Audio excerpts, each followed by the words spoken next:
নমস্কার দর্শক, সংবাদ আবির্ভাবের গুরুত্বপূর্ণ সংবাদে আপনাদের সকলকে স্বাগত।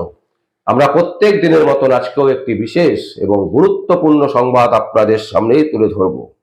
আনন্দপুরের নাজিরাবাদের খেয়াগাঁও 2 পঞ্চায়েতের অধীনে যে অগ্নিকাণ্ড ঘটেছিল, এবং সেই অগ্নিকাণ্ড ঘটেছিল কখন না রাত 1টার পর, এবং যে দুটো গোডাউনে আগুন জ্বলেছিল সেই গোডাউনের বাইরে থেকে তালা দেওয়া ছিল।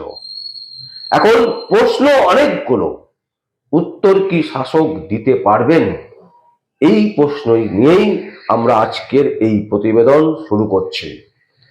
দর্শক, আনন্দপুরে যে অগ্নিকাণ্ড ঘটেছে, এবং এই অগ্নিকাণ্ড কিন্তু একটা জিনিস বুঝিয়ে দিয়েছে যে 2011 সাল থেকে 2025 সাল শেষ পর্যন্ত এবং 2026 শুরু হয়ে গেছে, মমতা ব্যানার্জি যে সরকার চালাচ্ছেন সেই সরকার পুরোটাই প্রহসন ছাড়া আর কিছু নয়।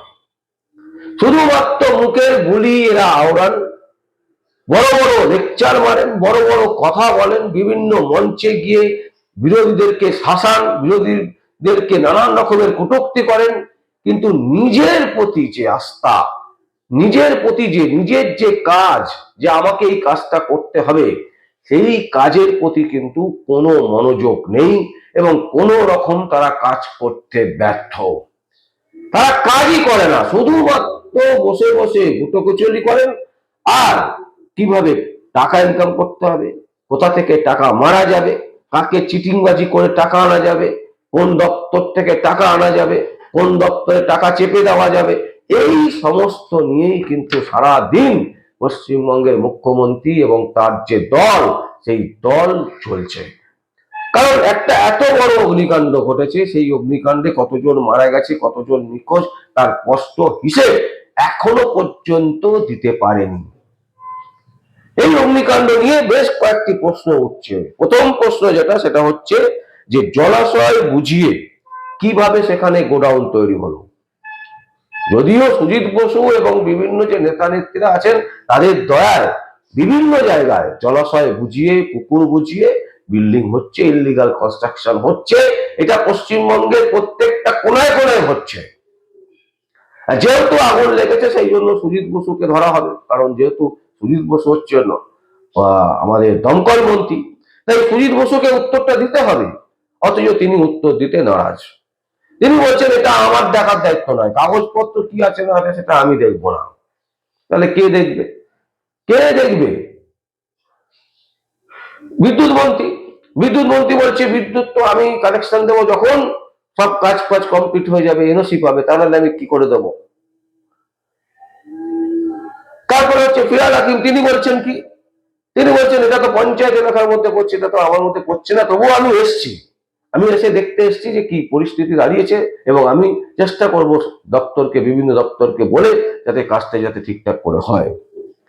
এই হচ্ছে বর্তমানে মন্ত্রীদের, যাদেরকে প্রশ্ন করা হয়েছিল, যাদের উত্তর দেওয়ার কাজ, যারা ভোট পায় সাধারণ মানুষের ভোট নিয়ে, যারা বলেন যে আমরা সার্ভিস দেবো ঠিকঠাক করে, আমাদেরকে ভোট দিন, তারা এই সমস্ত আজগুবি উত্তর দিয়েছেন গতকাল আমরা দেখতে পেয়েছি। প্রশ্ন হচ্ছে, দ্বিতীয় প্রশ্ন হচ্ছে, কেন হলো না ফায়ার অডিট? কেন হলো না? কিসের জন্য? কে বাধা দিচ্ছিল? কেন বাধা দিচ্ছিল? কি কারণে বাধা দিচ্ছিল? এইরকম হাজারো প্রশ্নের উত্তর সুজিত বসু দিতে পারছেন না, বরঞ্চ উত্তেজিত হয়ে পড়ছেন। তিনি, তার বক্তব্য হচ্ছে এগুলো আমি কি করে জানবো, এগুলো আমি কি করে জানবো, যদি কাগজপত্র ঠিক না থাকে তাহলে অবশ্যই তাদেরকে পানিশমেন্ট হবে। আরে দাদা, কাগজপত্র ঠিক না থাকে সে তো পরের কথা, আগুন লেগে গেছে, কতজন মারা গেছে তার হিসেব আপনারা দিতে পারছেন না, কতজন নিখোঁজ তার হিসেব দিতে পারছেন না। প্রশ্ন হচ্ছে বাইরে থেকে কেন তালা বন্ধ ছিল? কতজন মারা গেছে? এখনো পর্যন্ত যা খবর পাওয়া যাচ্ছে তাতে দেখা যাচ্ছে 8 জন মানুষ মারা গেছে এবং 23 জন মানুষ নিখোঁজ। নিখোঁজটা হলো কিভাবে, কোথা থেকে হলো, তারা কি করে নিখোঁজ হলো, নাকি তারাও সেখানে মারা গেছেন? টোটাল 31 জন কি মারা গেছেন, না 8 জন? এই প্রশ্ন উঠছে। 12 কিলোমিটার রাস্তায় পৌঁছতে 32 ঘন্টা সময় লাগলো কেন সুজিত বাবু? আপনি তো থাকেন লেকটাউনে, আর এখান থেকে আপনার আনন্দপুরের নাজিরাবাদে যেতে মাত্র 8 কিলোমিটার রাস্তা নয়, আপনার 32 ঘন্টা সময় কেন লাগলো? কেন সেখানে পৌঁছলেন না তড়িঘড়ি? কোনো উত্তর নেই। অনেকে বলছেন যে দমকল মন্ত্রী যাওয়ার কি দরকার আছে। ঠিক কথা, তাহলে পরে যাওয়ারই বা কি দরকার আছে? যেতেন না, কোনো অসুবিধা নেই, যাবারই দরকার নেই। আপনার দমকল ব্যবস্থা যদি ঠিকঠাক থাকে, আপনাকে যাবার কোনো প্রয়োজন নেই। কিন্তু আপনি ঠিকঠাক কেন রাখছেন না? সেই টাকাগুলো কোথায় যাচ্ছে? লক্ষ লক্ষ কোটি কোটি টাকা খরচা করে দমকলের যে নতুন নতুন উন্নত মানের যে যন্ত্রপাতি কেনা হলো, সেই যন্ত্রপাতি কেন ব্যবহার করা গেল না ঠিকঠাক করে? এই প্রশ্ন সাধারণ মানুষ তুলছে, এই প্রশ্ন আনন্দপুরের মানুষ তুলছে, এই প্রশ্ন সারা রাজ্যের মানুষ তুলছে, এবং এর জবাব আপনাদের দিতে হবে।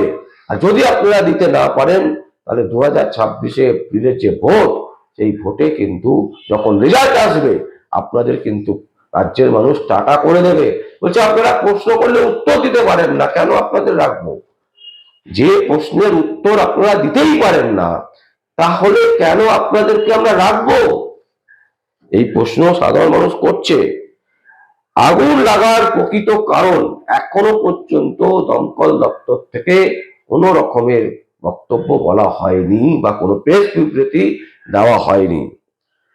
শোনা যাচ্ছে যে সেখানে নাকি রান্না করতে গিয়ে এই দুর্ঘটনা। প্রশ্ন হচ্ছে, যদি রান্না করার থেকেই ঘটনা ঘটে, তাহলে সেই সময় বাইরে থেকে তালাটা মেরে রাখবে কেন? কে তালা মেরে রাখলো এবং কিসের জন্যই বা তালা মারা ছিল? বাইরে থেকে গেটে তালা মারা, এবং যদি সত্যি সত্যি রান্না করতে গিয়ে আগুন লেগে থাকে, তাহলে কি এতগুলো লোকের প্রাণ যেতে পারে? এই প্রশ্ন কিন্তু উঠছে, এই প্রশ্ন সাধারণ মানুষ জানতে চাইছে। আর তাই সুজিত বসু, বিদ্যুৎ মন্ত্রী ফিরহাদ হাকিম, তৃণমূল কংগ্রেস, প্রত্যেককে এর উত্তর দিতে হবে। এর উত্তর যতক্ষণ পর্যন্ত না আপনারা দেবেন, আগামী 2026 নির্বাচনে আপনাদের টাটা করবে রাজ্যবাসী, এটা কিন্তু একেবারে স্পষ্ট। কোনো ভুল নেই, মিলিয়ে নেবেন আমাদের কথা। যদি প্রশ্নের উত্তর দিতে না পারেন, তাহলে আপনাদের বিদায় নিশ্চিত, একদম স্পষ্ট। তাই দর্শক, আনন্দপুরের যে ঘটনা ঘটেছে, আমাদের কাছে যা খবর, এখনো পর্যন্ত 8 জন হচ্ছে মৃত, নিখোঁজ হচ্ছে 23 জন।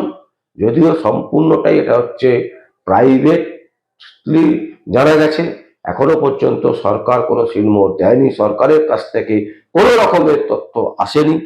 কিন্তু তবুও যেটা আমরা দেখতে পাচ্ছি বিভিন্ন সংবাদ মাধ্যমে এবং আনন্দবাজার পত্রিকাতে, আমরা যেটা দেখতে পাচ্ছি তাতে স্পষ্ট লেখা হয়েছে যে মৃত 8 জন এবং নিখোঁজ এখন পর্যন্ত 23 জন। এখানে একটা বড় প্রশ্ন, যে যেখানে বাইরে থেকে তালা দেওয়া, সেখানে 23 জন কি করে নিখোঁজ হয়ে যায়? একটা জায়গা থেকে 23 জন কোথা থেকে কোথায় পালিয়ে যাবে? নাকি তারাও পুড়ে মারা গেছেন? এই প্রশ্ন কিন্তু উঠছে। সুতরাং 8 জন আর 23 জন যদি হয়, তাহলে 31 জন মানুষ মারা গেছেন। এই 31 জন মানুষের জীবনের দাম পশ্চিমবঙ্গ সরকারকে দেবেন। এখন পর্যন্ত যেটা বলা হয়েছে যে প্রতিটা মৃতের পরিবারকে 10 লক্ষ টাকা করে দেওয়া হবে। শুধু টাকা দিয়ে কি মানুষকে কিনে নেবেন?